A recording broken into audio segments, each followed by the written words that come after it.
সূরা ফাতিহার একটি শক্তিশালী আয়াতের মাধ্যমে দোয়া করার আমল। সূরা ফাতিহা ৫। ইয়াকা না'বুদু ওয়া ইয়াকা নাস্তাঈন। অর্থ, আমরা শুধু তোমারই ইবাদত করি এবং শুধু তোমারই সাহায্য চাই। হাদিসে এসেছে যে হজরত আবু হুরায়রা রাদিয়াল্লাহু থেকে বর্ণিত, রসূলুল্লাহ সাল্লাল্লাহু আলাইহি ওয়াসাল্লাম বলেছেন, আল্লাহ তাআলা বলেন, আমি নামাজকে আমার ও আমার বান্দার মাঝে দুই ভাগে ভাগ করেছি। বান্দা যখন বলে ইয়াকা না'বুদু ওয়া ইয়াকা নাস্তাঈন, তখন আল্লাহ বলেন, এটা আমার ও আমার বান্দার মাঝখানে এবং আমার বান্দা যা চাইবে তা পাবে। সহিহ মুসলিম হাদিস নম্বর ৩৯৫। দোয়া করার একটি আমল। প্রথমে ২ রাকাত নফল নামাজ পড়বেন, নামাজ শেষে পড়বেন দুরুদ শরীফ। আল্লাহুম্মা সাল্লি আলা সাইয়্যিদিনা মুহাম্মদ ওয়া আলা আলি ইলা সাইয়্যিদিনা মুহাম্মদ ওয়া বারিক ওয়াসাল্লিম। ১১ বার অথবা ৫ বা ৭ বারও পড়তে পারেন।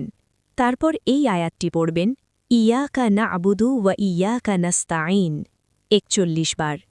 এরপর আল্লাহর কাছে নিজের প্রয়োজনের কথা বলবেন, যেমন, হে আল্লাহ, আমার অভাব দূর করে দিন, আমার ঋণ পরিশোধের ব্যবস্থা করে দিন, মামলা মোকদ্দমা থেকে মুক্তি দিন, আমার রোগ ব্যাধি দূর করে সুস্থতা দান করুন, আমার জন্য উত্তম দিনদার জীবনসঙ্গী নির্ধারণ করুন, চাকরি ও রিজিকের ব্যবস্থা করুন, বিদেশ যাওয়ার পথ সহজ করে দিন, আমার জীবনে বরকত দান করুন।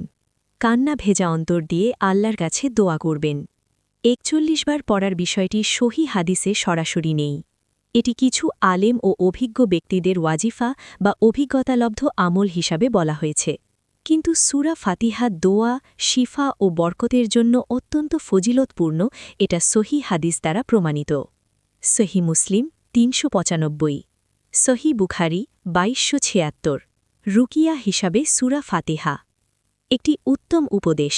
সবচেয়ে উত্তম হল তাহাজ্জুদে দোয়া করা, সিজদার মধ্যে দোয়া করা, রমজানে ইফতারের সময় দোয়া করা। এগুলো হাদিসে দোয়া কবুলের সময় হিসাবে উল্লেখ আছে। ভিডিওটি কেমন লেগেছে সবাই কমেন্ট করে জানাবেন।